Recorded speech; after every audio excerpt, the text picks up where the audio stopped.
Voice for Good is a podcast where Elliot dives into the stories behind some of the world's leading entrepreneurs and how they are using their voice for good to influence industries. Voice for Good weaves narrative, as well as insights, into the journey of entrepreneurs, innovators, industry leaders, and the impact they are having while they are using their voice for good.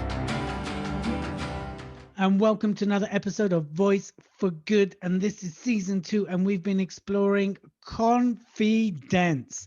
We have been looking at what does it mean to be confident? What is confidence? How do you get more confidence? And what different professionals' interpretation of confidence really is. Now, of course, if you wanna test your confidence now, you can go to the Speaker Express website and do our little quiz, because there you can actually find out a lot more where you are with your confidence when it comes to speaking and many other aspects. But today's show is exploring further in depth all about the confidence, the aspects of what is the confidence, what is it to be confident, and how do we gain more confidence, not just as a speaker, but as a human being, as a person, as a man, as a woman, as a teenager, as someone that might be struggling with their own sexual identity. We've explored all of the above, but today is all about confidence. And I have with me Heidi, who's going to talk to us about her take on confidence. Now, if you want to know more about Heidi, you're going to have to read the bio, because we're going to get to the nitty gritty. So first of all, thank you for coming on the podcast, Heidi. How are you today? Hello, I'm so excited to share everything about confidence. Everything. It's going to be a very long podcast, ladies and gentlemen. No, I'm only kidding. It won't be that long. So first of all, in your experience, what is confidence? Yes, it's like for me, confidence is when you know that you are enough, that and you have this inner knowing that you are worthy and you are telling your own truth, that you are really believing that you have something to share and you are really feeling confident on that. So it's you are enough. You can tell your truth, right? Yes. Ha- so in terms of the listeners and people listening today, how does someone reach the status of knowing they are enough and then having the courage to tell their truth?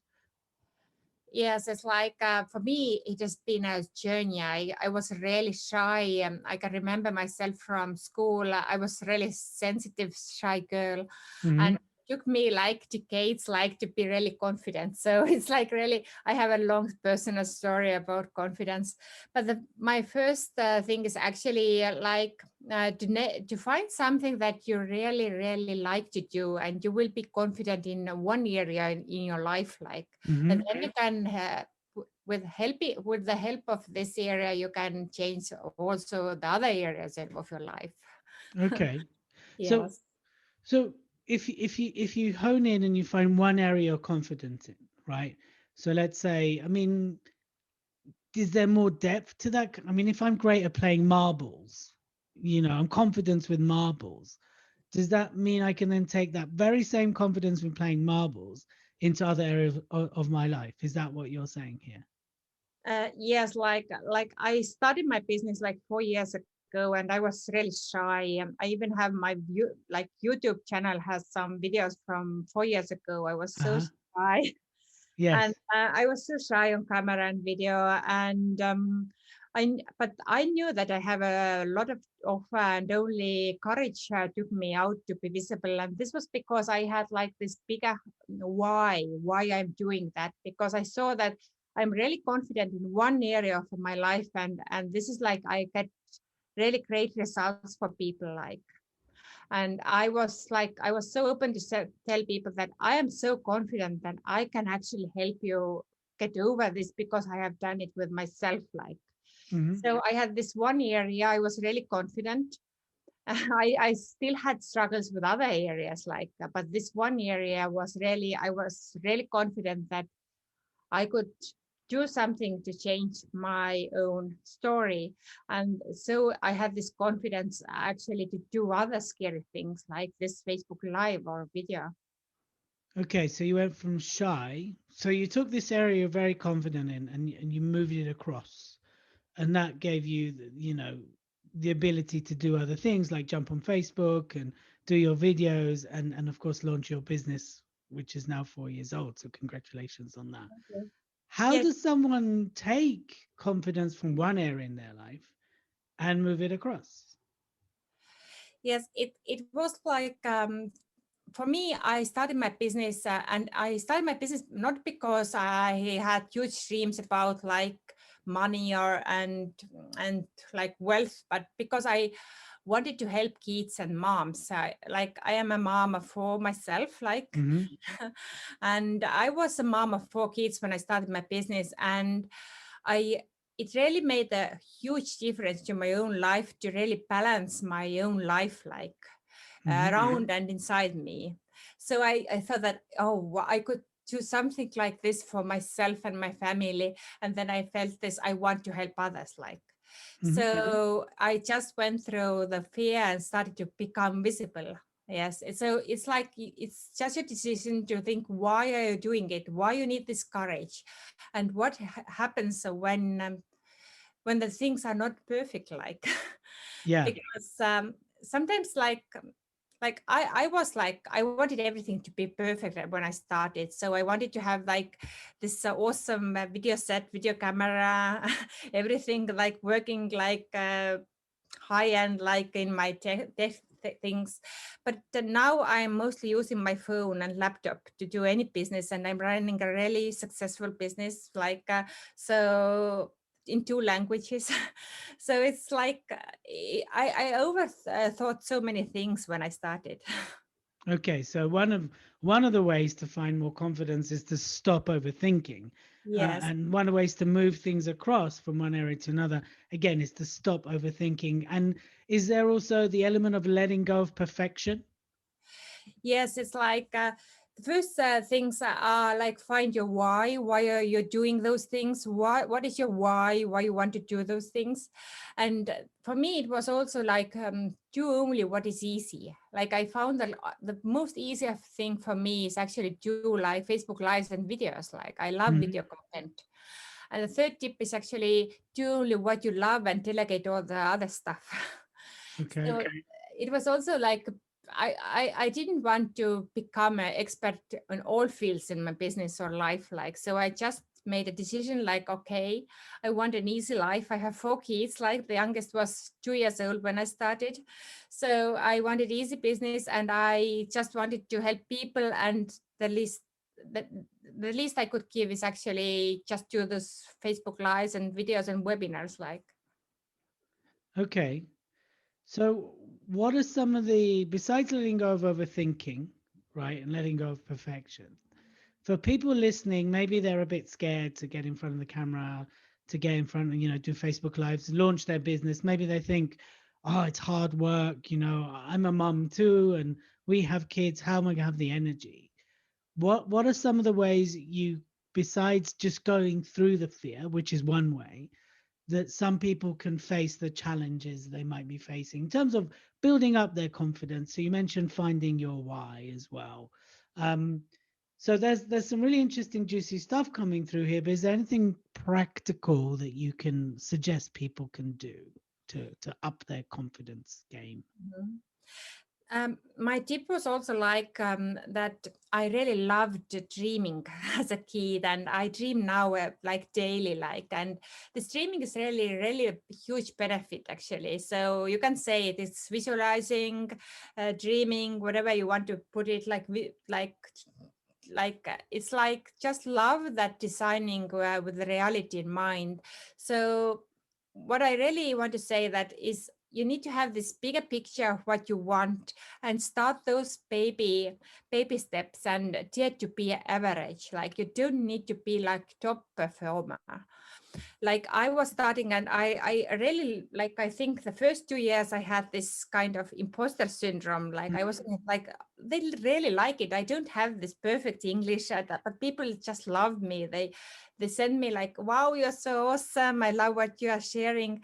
And I wasn't confident. Like I wasn't this kind of confident doing like my business in two languages, but I was so successful in my Estonian business. Like people said, how are you doing it? I want to learn from you. I want to be coached by you. And so I just like thought that, okay, maybe I could like share what I'm doing. Maybe I could just say what I'm doing, like. And very many people benefited on that. And that was the next step to grow my confidence, like, because uh, one of my love language is like words of appreciation. Like I really love like people saying that they love what I do, and it's amazing actually. Like this is one of the reasons I actually do what I do every day, because I get so many testimonials and feedback from people, and this is really filling my cup, because Mhm. money can't be your why for long term. Yeah, yeah, yeah. Absolutely. So you're saying find a big why, you obviously face the fear and let go of perfection, stop overthinking, and then of course dare to dream. And I Yes, think that, do you think yes. in terms of, when it comes to dreaming, that a lot of people might have big dreams or aspirational dreams, but there's a part of them inside them that tells them that they can't achieve it, that they can't do it. What would you say to people who feel or think that way? Yes, I'm also like a mindset coach, energy healer. So it's for me, it started my first year. I started in September, my business. And the first year, I actually had a really small goal. But 4 years ago, it wasn't a small one for Hmm. me. It was only 5,000 euros per year. So it was a really tiny goal if I look back now, because now I am doing like nearly 300,000 a year. So Wow. it's like it has been like a glass ceiling. You will broke this glass ceiling like when you go there, like, and you will Yeah. see, hey, I am working through my fears. I am like doing energy healing for myself, like helping learning new techniques. I have developed my own techniques to help myself, like, and my clients. So it's all about really like to reach this first goal actually that feels aligned, and then you go to next and next and next. Okay. So set yourself a small, are you saying set yourself a small goal that you feel you can achieve and then build from there? Yes, a little bit that you can achieve, and you put like 20% more, like if you feel it's not out of your reach, this you put a little bit more there, and then you like have this motivation to get do this. Or and the goals don't need to be like monetary goals. You don't need to have like income goal. You can have like, okay, I want to help like so many people, like a number how many people you want to reach, like. So Yeah. for me, it has been really like I started, I had a goal to change one life in a day. Like now I have like a large business, like I help like hundreds of people every day, like, so it's very different. And I also launched my two podcasts last year, so I even have a larger reach, like. Yeah. So, but it sounds like you've kind of had exponential growth, because it's not like you've gone 20%. You went 5,000 euros, so 20% on top of that, 6,000 euros. It sounds Yes, like you've gone yes, 5,000, 50, 100, 300. So for you and someone listening, they're probably going, "Oh my God, that's crazy," and it's not. You and I know it's not. But I feel sometimes what's missing is that bridge between, and I think you're right, doing goals and then increase. I think that's the right approach. And of course, then the more we set bigger goals, the greater, the bigger the challenge, right? So I love running and I do half marathon a month. Um, and in between, I tend to run twice, 8 miles a month or 9 miles a week, sorry. But I'm looking at this challenge now, and it's 200 kilometers, and I'd like to do that in not a day, obviously, in over 3 months. So obviously, I have to up my game and I have to change my goals. But for a lot of people who struggle with confidence issue, it's that bridge between the goal and achieving it. So do you have like 3 tips that people can do every day to achieve their goal? Yes, it's like the main thing is actually to set this goal and to think what you want. Like the second tip is actually to get your energy aligned with this goal. If you feel like you have like a bad emotion coming up, you need to work through this emotion in any, like there are thousands of methods in the world. You can tap into your energy, and you can use tapping, or there are so many different modalities you can use. Like if you feel something bad about your goal, because so many people have actually fears of having this kind of success. Right. like needing to take care of the family, or needing to lend money for friends, or just like needing to have like a burnout or something. Like it's like I had my burnout like in the second year of my business, like I ended in hospital, so I know what I'm talking. Like I made a huge differences after my burnout. But my my tip here is actually to understand that it in that way, that if you have aligned yourself with your goal, it takes like nearly 4 months actually to go over this bridge actually. And people don't understand that you need to have someone to, if you have someone to support you during this day, like you have a coach or mentor or someone like telling you like yes, I can do it, you can do it, you're so awesome, like it's much easier. So I have Right. my growth came like because I had coaches, like I helped mentors, like the top coaches of the world. I have worked with several, like I have like had a really great hand holding, like Yeah. I have felt like I can't do it, I'm not good enough, like I have no confidence, like I'm a freak. Like they said, like you are so awesome, like you are so awesome, you are so beautiful, you need to be here, like don't stop. So it's all the time finding this kind of community to support your growth. So it's about community, it's about having the coach, right? So really what you want is a cheerleader in your corner, that someone that's going to keep reminding you that you're great, that you're awesome and you can do it. What's the difference then between my mate that tells me I can do it, well done you, go Elliot, and a coach that goes, you can do it, Elliot? So Yeah. what's the difference? The main difference about, like you said, the communities, like your family or friends, or like you are joining some membership and your fellow bodies are saying like you are awesome, like, but the coach is like they are giving you also this kind of strategy, or they are seeing showing you like, okay, like she did like last year, you can do it this year. And this for me is really inspiring, because like to see like where my business is going, like or what way or where I am going myself, like with my family, on my dreams, on my business. Like this is something like gives me going, like. Yeah. So the difference is between a friend and a coach, besides you pay a coach, is the strategies that you get and the support you get. And I guess what you're paying for is years and years of expertise. That is the key difference here. So, it's not one or the other. The idea is to have friends and a great coach. I mean, I still coach a little bit myself. I've had some great coaches in my time. I mentor. I'm a trainer, and I know how important it is, especially the period a lot of us are going through, of having a coach. I think if I didn't have my coach last year, I think I would have struggled a lot more than I did, because having that safe space to express yourself, which is judgment free, I think is priceless. And that's really as well what you're paying for when you're dealing with a coach. And I think they're an essential part, and everybody should have a coach. That's definitely one of our key philosophies. So for someone that's listening to this, and maybe they're a mom with lots of kids and they're thinking of launching a business, what would be, your kind of your message to them, to anyone listening right now who was in your shoes 4 years ago?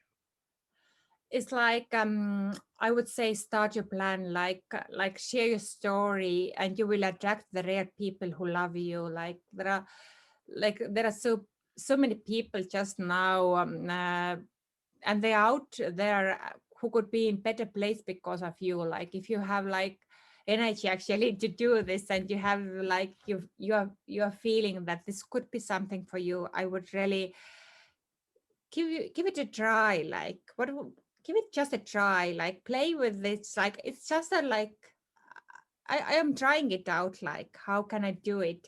And a little bit, if you are in the business, then you can take it like it's not my hobby, it's my work, it's my job. And you are taking it more seriously, like because very many online I can see online coaches and mentors and therapists doing, they are opening like the doors, and they are not saying anyone that they are working. Actually they are like taking clients. They are, when I go to like grocery shop, then I know that it will be open from 9 a.m. till like 6 p.m. like, and I'm going there. But if you are working in your business, like in your home, at your home, no one can know if you are not doing anything. You're not showing up, you're not visible, you're not sharing your story, then you are just closed. Yeah. Okay, so the key thing is to be visible, put yourself out there, share your story, have a big why, face your fear, let go of perfection, stop overthinking, and then you'll succeed and have goals and increase your goals. I think there's some amazing, great tips there that we shared in this podcast, and of course you've shared some amazing insights. So Heidi, if people want to connect with you, how do they connect with you? What do they need to do? The easiest thing is actually to go to my website, HeidiPlumberg.com. It's Heidi Plumberg. It's like if you are English. And I'm also sharing my free gift. It's like top 25 beliefs to master to hit your 6 figures in your business. Like I put together like a video training and 25 beliefs actually I change in my life actually about myself and about my surrounding to be really successful. So I'm I'm mindset coach, so I help people to actually change their mindset. So I think it's really valuable. Brilliant. Okay. Well, I think that's amazing. So thank you for coming on the podcast. So anybody that's listening out there to Voice for Good, you heard it here. Stop being perfection. Like let go of perfection. Stop overthinking. Connect with your big why. Face the fear, people. Face the fear. It's real. You got to face it. You got to keep going. But you know what? While you're doing that, set little goals, achieve them, and go and go and go. And then grow the goals, start telling your story, start sharing your story, be visible, put yourself out there, because there's people out there that want what you have. And while you're doing that, have a great community around you, have a great coach around you, and always use your voice for good. So Heidi, thank you again for coming on Voice for Good. Thank For you so everybody that is listening, stay tuned, because of course next week will be another amazing episode. And until then, be seen, be heard, and always use your voice for good. Bye bye now. You have been listening to Voice for Good with Elliot K. Make sure you subscribe and follow us on Instagram and on YouTube. This has been a Speaker Express podcast production. Remember to be seen, be heard, and always use your voice for good.